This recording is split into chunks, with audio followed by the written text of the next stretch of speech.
It's kind of interesting. The old idea is you can't measure love. Well, maybe we can. Here's what we know. When a relationship, two relationships are working out between a couple, when they start out and they're having a good time together and maybe they decide to get into a committed relationship, well, I can tell you, they're genuine, respectful, empathetic, accepting, and trustful. Right. And if they're not, those two relationships are in for trouble right off the beginning. Right.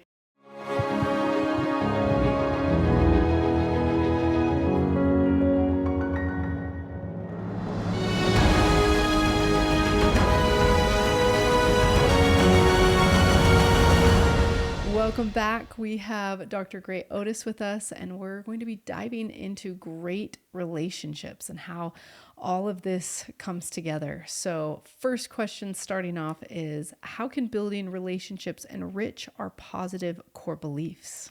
Well, as we talked about last time in terms of values, our relationships with others is probably the most important aspect of anybody's life. Mm-hmm. And a lot of times relationships are kind of mysterious. We know that, every once in a while we run into somebody that they're just kind of a natural affinity and everything really works out. And then there are other people that we run into and it just doesn't work. Right. And so one of the things that we're concerned about in key core beliefs is that if we understand relationships, what makes them work very effectively and what are the problems, these attributes that go along or characteristics, qualities of relationships really make a difference in how the person sees themselves and how it reinforces their core beliefs and how they have a stronger sense of identity. Right. And happiness overall in life. We strengthen our relationships, and every person that we have a relationship with can be different, at all times. So yeah. Can you go into the dual nature of relationships? Most people think it's, you have two people and you have a relationship. Yes. But there's more than that. Exactly right. There is no such thing as a relationship. So I have a relationship with my wife, but I can guarantee you it's not the same relationship that she has with her husband, me. Mm-hmm. And so it's important to understand that every relationship is actually twofold. It's kind of interesting. We didn't know about it at the time, but as our children were growing up, we had 4 children, and 2 of them went away to school within a year's time. So wow. We had a lot of change. 6 people at home, and then a year and a half later, there was only 4 of us at home, the 2 younger children and my wife and I. And I remember thinking very distinctly, wow, things are just really different. And what I came to find out a number of years later was this dual nature of relationships can actually be computed mathematically. Mm. So when there were 6 of us in the home, you can actually graph it out. There were 30 different relationships going on. Because with every person and every person back to that individual. Exactly right. Interesting. When the 2 oldest left, 30 relationships became 12. Wow. And life became a little simpler. So it's very interesting if we have this awareness that every relationship is twofold. And as we get, for example, family members or in a work environment where we're working closely with a few other people, the number of relationships can get a little bit interesting to map out and to see how they're working, or in some cases how we'd like them to work more effectively. Right. I think it's important to understand that there's 2 relationships going on, because there's a lot of people where they say with a certain individual, like, yes, we have a great relationship. And that might be the case for you, but does the other person feel that exact same way? Right. And so understanding that person may have a slightly different view, and making sure that that there's 2 sides, right, to seeing this. So yeah, and I would say actually between any 2 people, there are quite a lot of differences. Yeah. I've been married for a number of years, but I can guarantee you that my wife sees things entirely differently than I do in certain circumstances. Gives us a lot of opportunities to kind of see how, for example, she's seeing something as opposed to how I'm perceiving it. Right. And that's kind of exciting, but you gotta have an appreciation that it's just not my way. Yes. And my wife doesn't see it my way. Yes.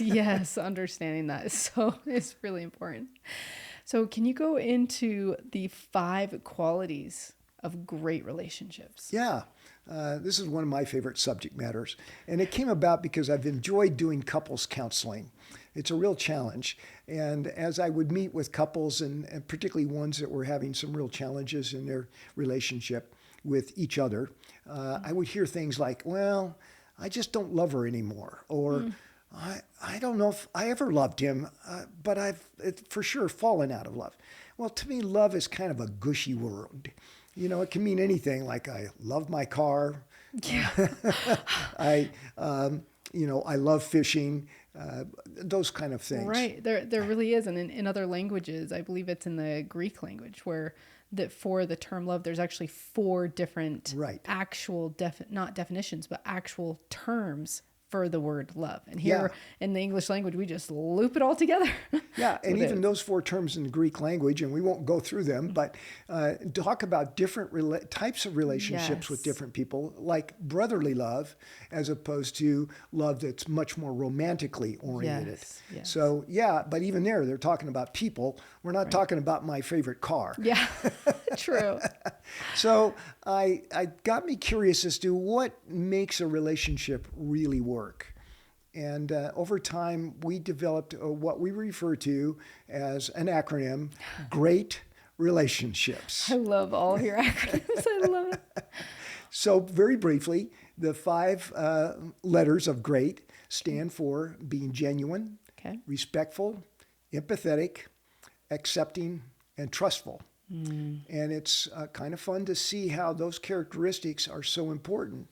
And we can talk about each one of those for just a few moments, if that's okay. Let's dive into each one of them. I think that's very important. Well, the first one is genuine, and it just simply means that we're open and authentic, sincere. But it also means that we're honest, that we're trustworthy and reliable. If I'm genuine, I basically have to have all of those qualities associated with being genuine. I can't be genuine and dishonest. I can't be genuine and unreliable. Yeah. I can't be genuine and be insincere. Right. So all of these different characteristics are very, very important for how we interact with individuals. And it's genuine with every relationship. So I might be more genuine with somebody and less genuine with somebody else. But I can guarantee you, if I'm not genuine with my partner or my close family relationships, those are the ones that are going to suffer the most. So that's the first one. Wow. Sounds very, very vital to all the rest. So. Yes, it does. Yeah. Respectful, the R stands for respectful. And certainly we want to be considerate with others. But what we have here is a very specific definition of what it means to be respectful. And that is, I respect the other person's right to make their own choices. That they're, assuming they're adult, they have the absolute right to choose for themselves, to exercise their own decision-making authority. Now, I may not agree with that at all. Yeah. And certainly we're not saying that we need to agree. We are saying that we're respectful. So particularly in relationships that are very important, for example, partner relationships, friendship relationships, we want each individual to be respectful of the other person's right to make their own choices. And we can voice, if we have a concern or question, we can certainly voice that. But you're not trying to control or manipulate that other person into, And I just mentioned friends. I mean, can you imagine having a friendship with somebody and they just aren't respectful of your choice, your right to make your own choices? Right. It would be a little bit problem. And like you said, it starts to feel like manipulation or control. Right. Yeah. Right. Really important one. Yeah. Well, they're all really important. Yes. Okay. Number 3. And we're on to empathy. Am I empathetic? And it just means simply, am I trying to really get the other person, hear them, and understand them? I like to say that all of us have a basic human need that we want to be heard. And we want somebody, nobody can perfectly understand another person. But to truly at least try to understand us. Exactly right. And we know that. For example, 2 friends will commonly sit down and they may be talking about a challenge that one or both of them are facing. they're gonna really try to hear the other person, Yeah. kind of understand what's going on from them. And I guess it's not only about hearing and understanding from the content perspective, but just as importantly, what's going on emotionally. Yeah. So empathy is really crucial. And as someone pointed out to me some time ago, it's the middle of GREAT, empathy, and it unlocks an awful lot of the other four.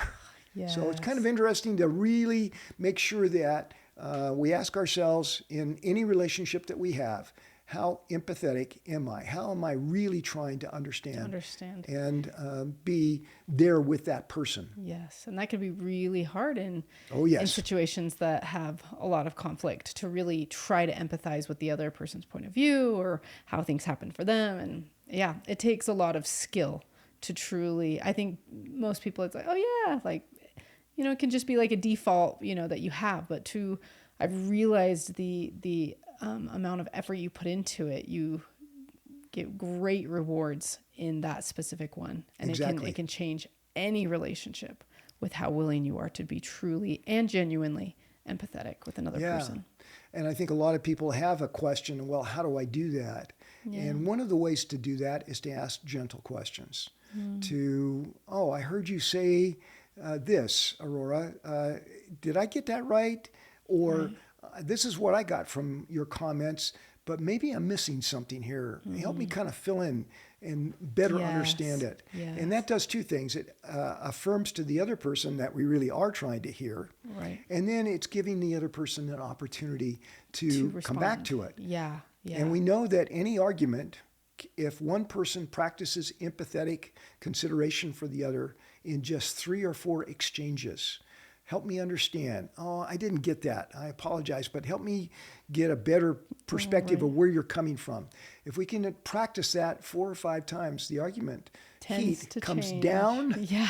And now we start to understand each other. Yes. And one of my favorite ones is just asking, oh, tell me more about that. Yes. You know, it's like they tell you something instead of responding back with, but let me, but hear my side. And, it's like, oh, tell me more, because people are like, oh, they weren't just listening just to listen. They actually want to know the depth of what I'm experiencing, right? Yeah, really good conversations are not tennis matches. Yeah, back, forth, back, forth, back, forth. Yeah, yes, exactly. I love that.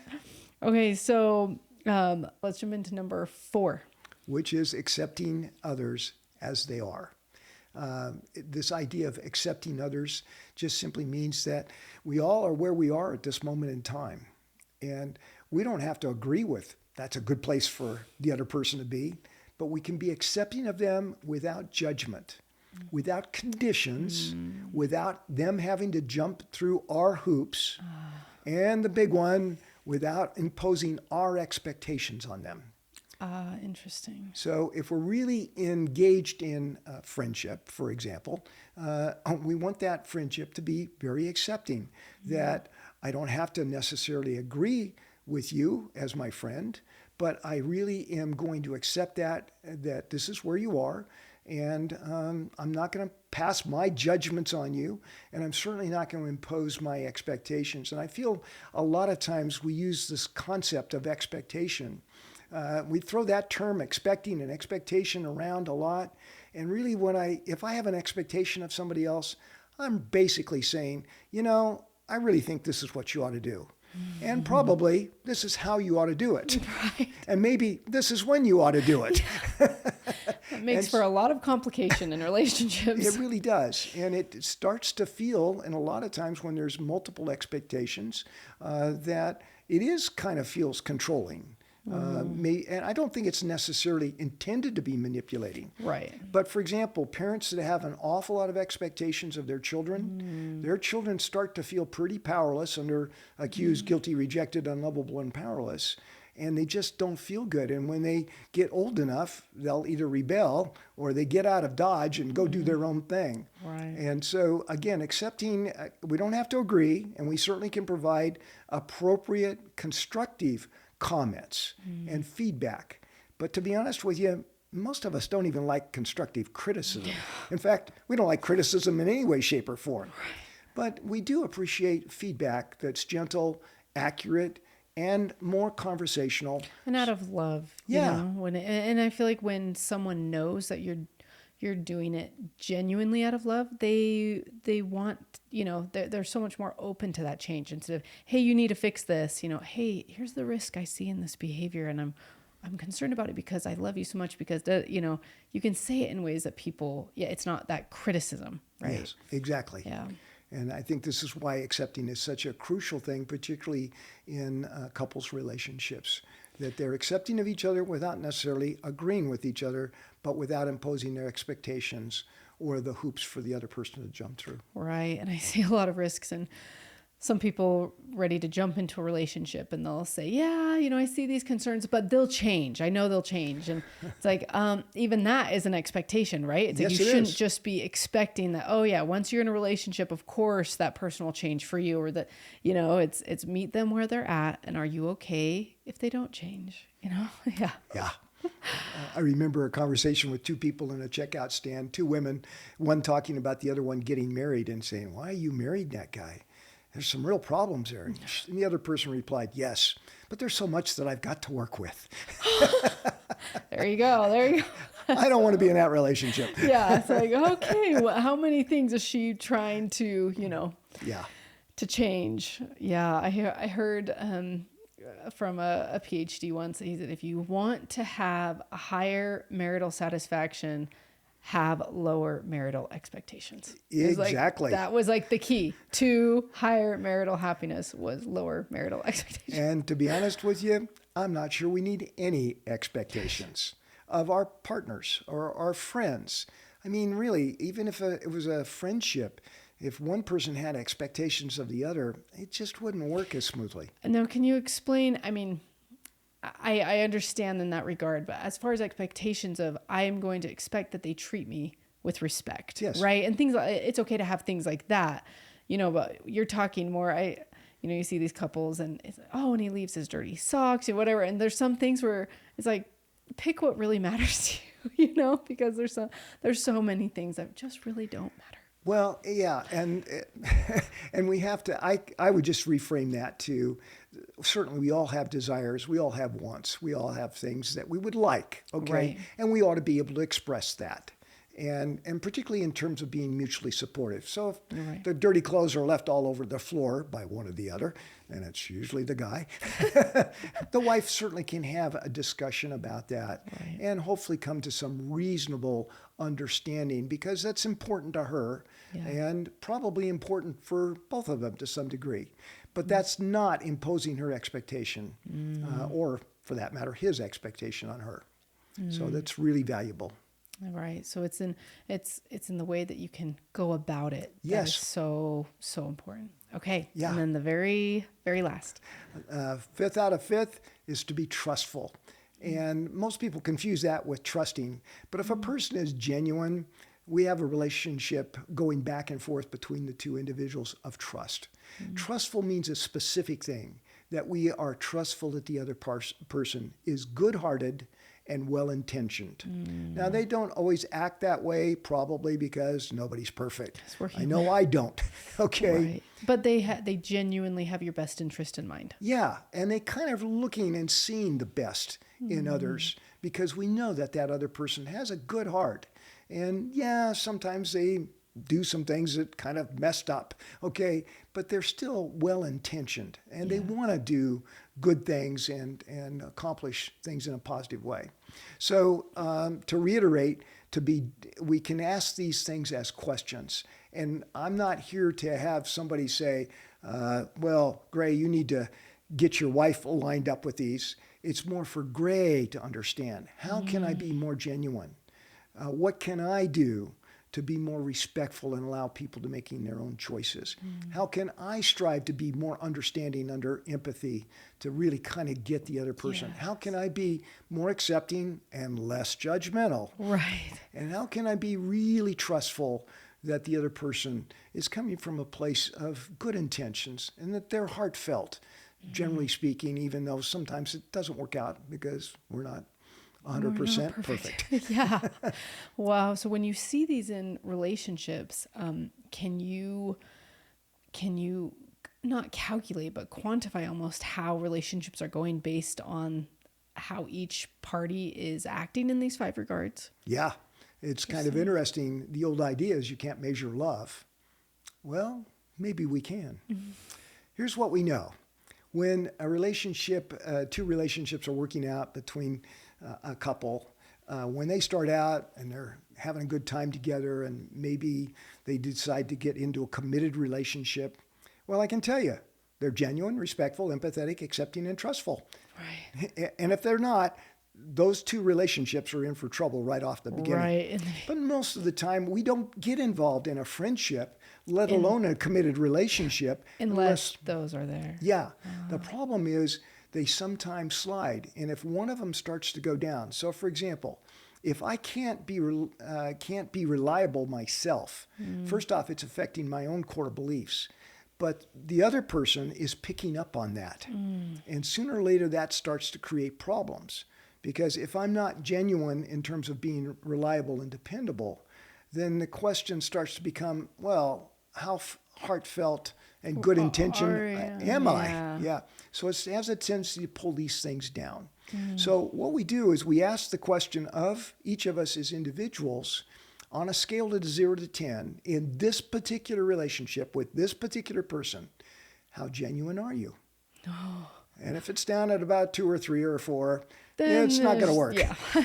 There's some major struggling there. Right. And so we can ask ourselves that question in my context, in my relationship with, for example, my adult son. How genuine am I? 0 to 10. About a 9.5. Right. Nobody's perfect. How respectful am I? Oh, that's caused some problems in this back sometimes. But yeah, I'm doing pretty good there. At least an 8.5.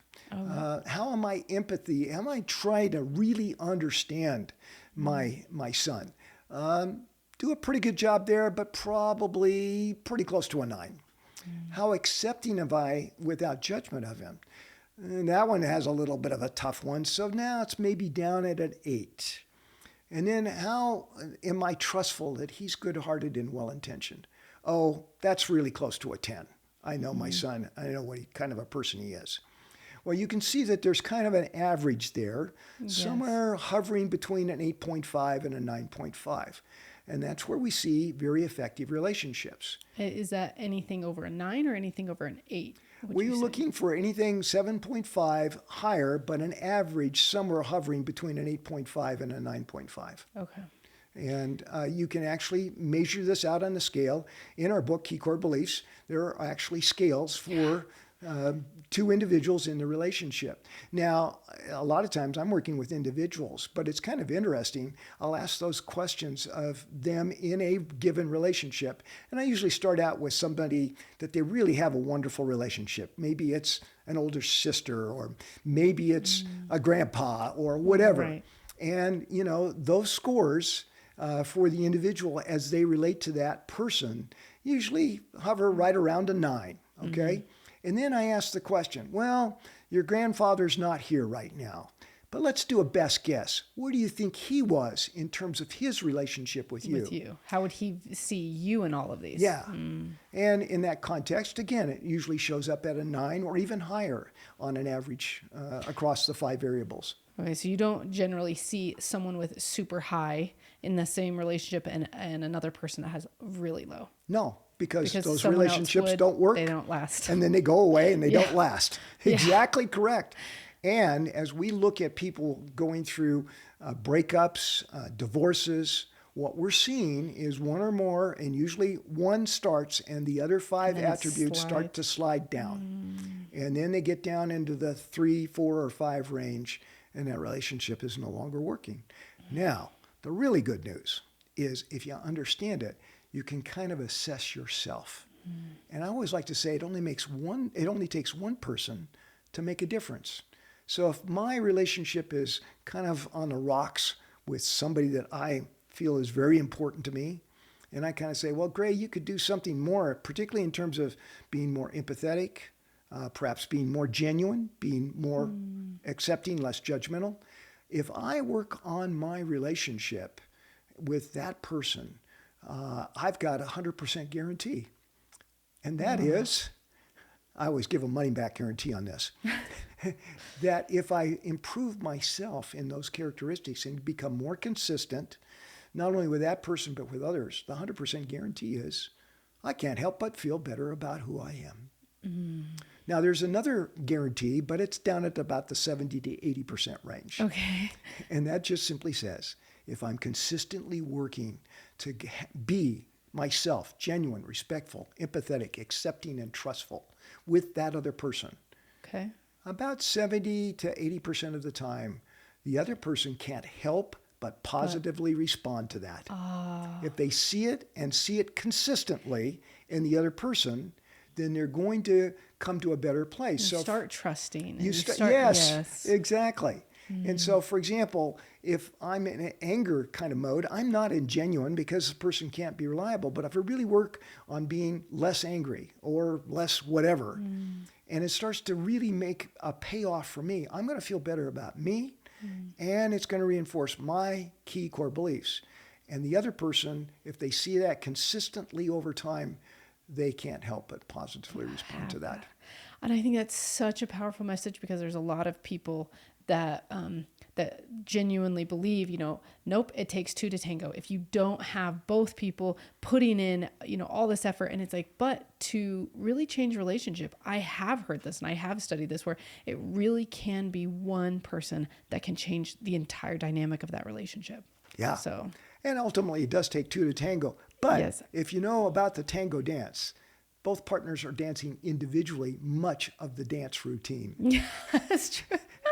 And if one can improve their style and how they're doing, Yes. and really being there for their partner, Yes. yeah, it can't help but have a positive effect. Right. And in that, and specifically in that conflict management side of it, Yeah. it's like, of course there's two people in a relationship, but to really mend that and to start building that bridge, you can really do that with one person, really start sinking your time and effort into these 5 things, and it can make all the difference. This has been observed by therapists for many, many decades now.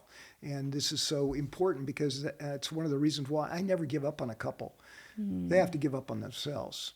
But the bottom line is, any relationship that started to slide down, if one is really invested, the other one usually will start to get reinvested, and they'll build that relationship back up to that 8.5, 9.5 consistency. And that makes all the difference in the world. And we've seen that over and over again. That's one of the exciting things about my work, is to see individuals see how they can. Yeah. Yeah. And I hope anyone listening to this can give them encouragement to know that it's like, what, if you're willing to put in this effort, I think a lot of people, it's like, I don't even know what to do. I don't know where to start. Yes. Things are so broken. There's so much trust that has been lost. It's like, but if you know the 5, if you know how to invest in these things, things can improve. And really dramatically improve. And this doesn't cover everything, but it covers all of the 5 basics. Right. If we work on those diligently and consistently, we're going to see results. I've even had circumstances where people ultimately did decide to end the relationship, but they still felt better about themselves, and ultimately they had a better set of circumstances as they went through their separation, as opposed to having bitterness and animosity. We don't need that in our lives. Yeah. That only makes things so much harder. So. And it does go back to this idea that if you take a look at that scale on 0 to 10 for you and the other person, the 2 relationships, you can actually measure how well or effectively that relationship is doing, and therefore how much each of the individuals are caring or even loving each other. The other person. Wow. That is neat. So what are ways that relationships can be restored? Well, it is basically this idea. Again, we're back to self-awareness. And it's not and so often in the relationships, the twofold relationship, I'm focused on what's wrong with the other person. Yeah. and I can spend an awful lot of time and energy right there. As soon as I shift and start to say, wait a minute, is there something that I can do? Is there something that I can improve or make a better contribution? Can I be more supportive? it's kind of an interesting psychological phenomenon. I can either be invested in somebody else, hearing and understanding and accepting them and so on, Okay. or I can be more invested in myself. And so if I kind of get a better sense of, hey, maybe there's something I can do that will make a difference, Right. that's where I can put my energy and my focus. And it really does make a difference. And, taking that responsibility of what Yes. can I do? What can I do in this situation? I think a lot of people, they go into, oh, look at this situation, look what's wrong with it, instead of also saying, what's going right? Yes. We tend to look so easily at the problems, but even if we just step back and say, hey, what's going right in this situation? Even just looking and focusing on what's going right can bring a lot of perspective change. And that's so well said, Aurora, because so often we do get focused on these things that are not working as we think they ought to. Right. And one of the questions I often ask as couples is, what was appealing to you initially when you met this person? And has that changed? And normally it hasn't.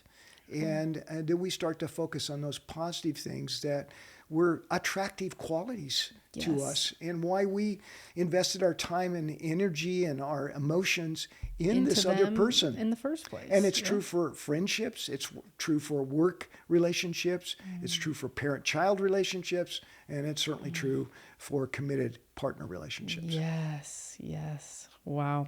Okay, so moving on. This question is, in what way can we resolve negative core beliefs of past relationships? It's a tough one, but again, that is a tough one. Sometimes people are no longer in our lives, but we still want to resolve whatever was kind of referred to as the unfinished business of that relationships. And it's really, again, taking a look at ourselves. Okay. Was there something I contributed to that? It's also realistically looking at the person and how they were interacting with us.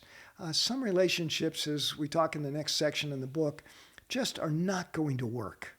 And we don't need to beat ourselves up about those things. Yes, there's always something we could have done differently and maybe even better.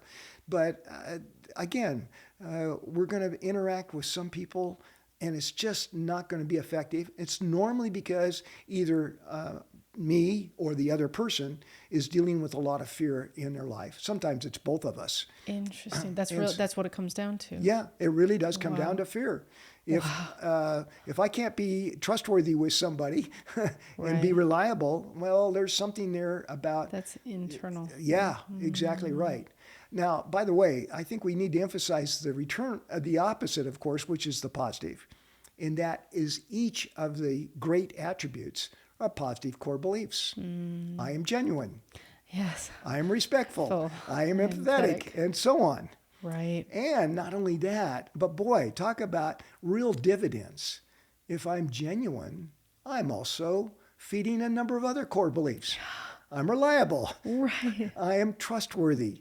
I'm sincere. And so on down the line. If I am, for example, accepting, well, that means that I'm less non-judgmental. And that's a pretty good core belief to have. Right. It's almost like this exponentially changes a person's life, because if you have one positive core belief, then it can feed multiple other positive core beliefs, which really then does. Multiple other core beliefs. Yes, and as we mentioned earlier, probably the central, most important core belief associated with great is I am empathetic, I'm understanding, I'm caring. Again, one core belief starts to feed a bunch of others and, of course, interacts with all of the other 4 attributes of great. Right. Wow. Okay. Can you go into what you talk about is the circle of support? Can you explain what that is to us? Yeah. One of the most fun things for me to do working with individuals is for me to ask them who are the people that they see as really supportive. And we kind of call that the circle of support. Okay. It's kind of like one person's kind of standing in the middle of the room and using their imagination. Who would be in a circle around them that you could call on? They're comfortable with, that they have a kind of a friendship with. And so we call that circle of support because we all need that. Yeah. I know I do. Yeah. And, so who is in my circle of support? I can identify, for example, my partner. I can identify a number of friends and family members. And some of them I'm a little closer, so they're in my closer circle of support. Others are in circle of support a little bit further. But what you just said a few moments ago is so important. These are the people that I could rely on. If the chips were down and I needed to talk with somebody, these are people I could comfortably kind of connect with and say, hey, can we just talk? I've got something I'm kind of mulling over, and I'd like to just kind of talk it over out. with you. Yes. And do you have people just think about this, or do you have people write them down? Oh, yeah. Okay. As I always like to say, there's good news and bad news, because I have them write down 5 people to specifically who would be in your circle of support. Yes. And so sometimes that takes a little thinking about it, but usually people can come up with 5. Right. And I say, and that's the good news. The bad news is I want you to come up with 5 more. That's cool. And the other thing that's so valuable here, if somebody is in my circle of support, then also I need to be in theirs. Yeah, you need to be in their corner too. Be there for them and build that connection and that relationship. And talk about supporting key core beliefs. See how it goes both Both ways. Yes. Yeah, exactly Yes. right. Wow. I think that's so important. And I think there's a lot of, yes, people can have hundreds or maybe potentially thousands of quote, quote, friends on social media. But how much time are we investing in these very real and deep relationships? Exactly. And how important it is to know that you can call on someone and they will show up, they will be there, they will support you, they will empathize with you. I mean, that doesn't come from liking a Facebook post. No, it doesn't. And There's a lot more. It's a real strong interpersonal connection, whether it be an aunt or an uncle from many years ago that you're still connected with, or a friend, but it's somebody that you really feel that kind of sense that they're with you and you're with them. Yeah. And that's what makes a difference. And you're right, that doesn't normally come through a Facebook check. Yeah, right. Much more investment in that. And to realize that, as much time as we're spending on different platforms, how much time are we spending talking face to face, eye to eye, or on the phone, right? Yeah. Real live conversations, connections. And I think, we hear the quote, love is spelled Time, right? Yes. How much time are you connecting with that person? So, And I think the other thing that you just mentioned that's so important is we went from, we could only communicate with somebody face to face right. 150 years ago. Right. And then Alexander Graham Bell invented the telephone. Or somebody did. Yes. And we lost the ability to see the person.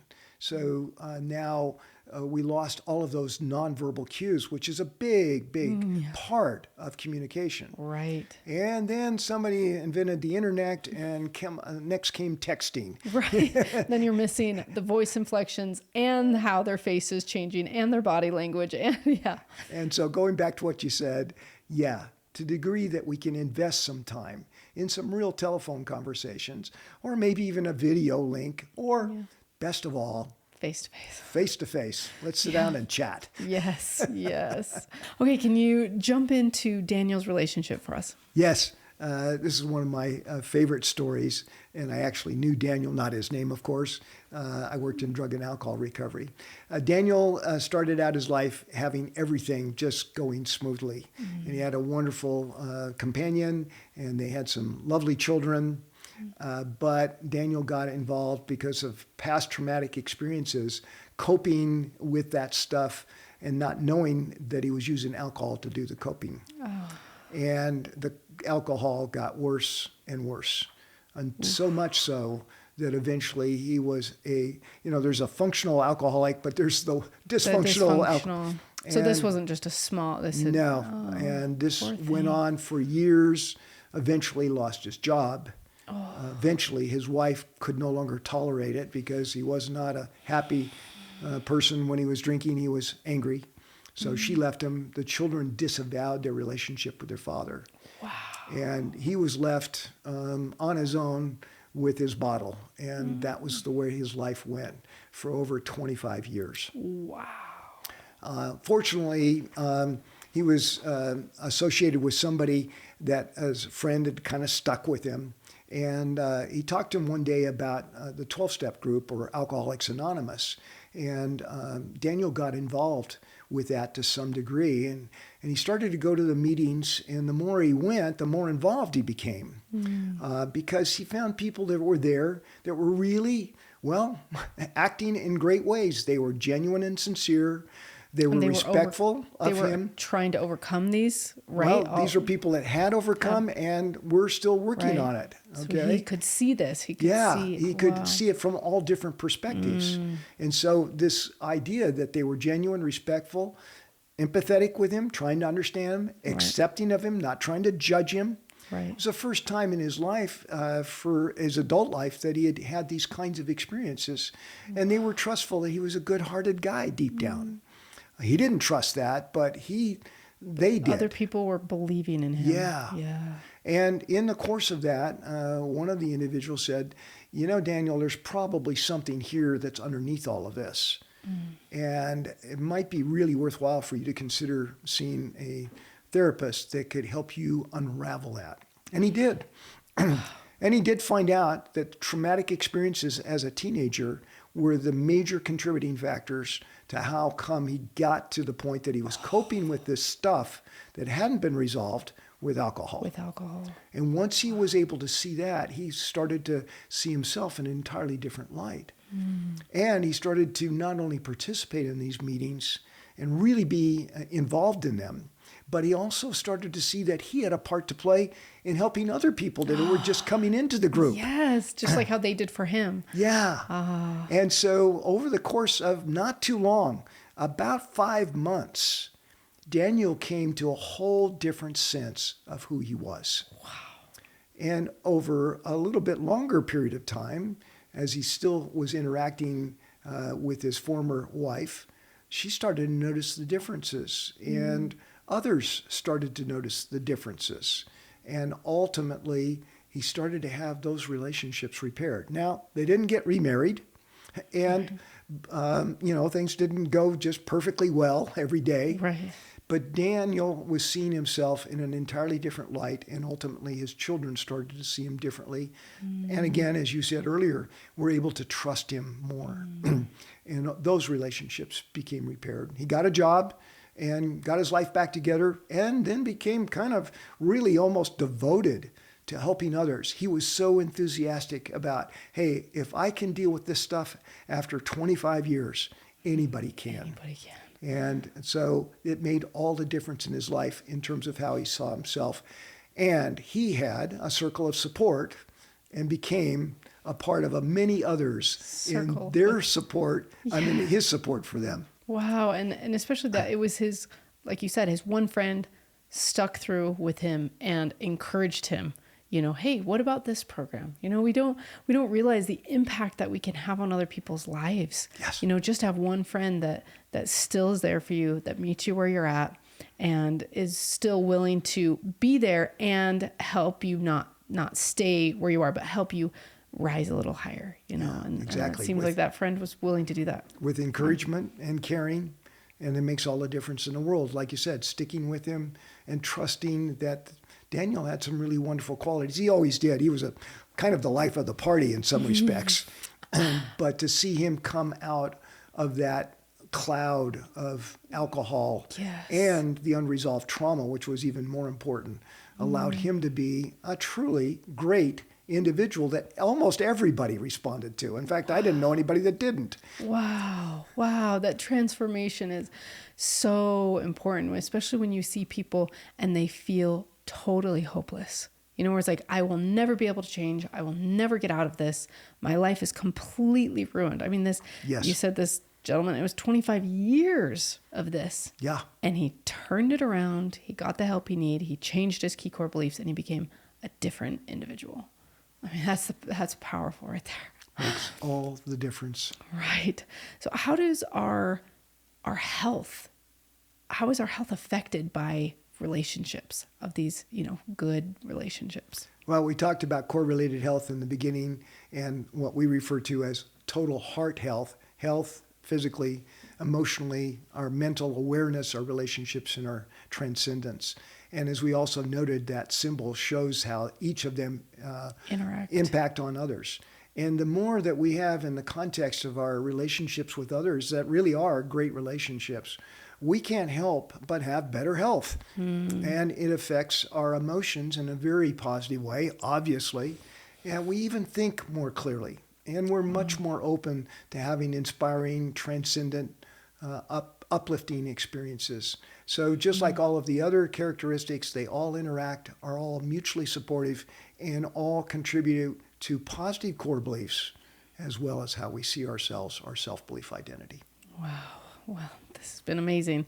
I really, really hope that people can understand how much hope there is in any relationship, whatever that is, that we can see our part in it, and that we can take these 5 principles and, if we really dive into each one of those, self-evaluate, see where you're at, see what you can improve on, you can truly impact any relationship you have in your life. And I think that's why it's so beautiful that you've written this and given us this ability to see the potential of change. So it is something that really enlivens me and enlivens everybody else that sees and has that, as you said, that hope. Yes. That will really move their lives forward in such a positive way. Wow. Thank you so much for being here tonight. Oh, it's good to be with you always.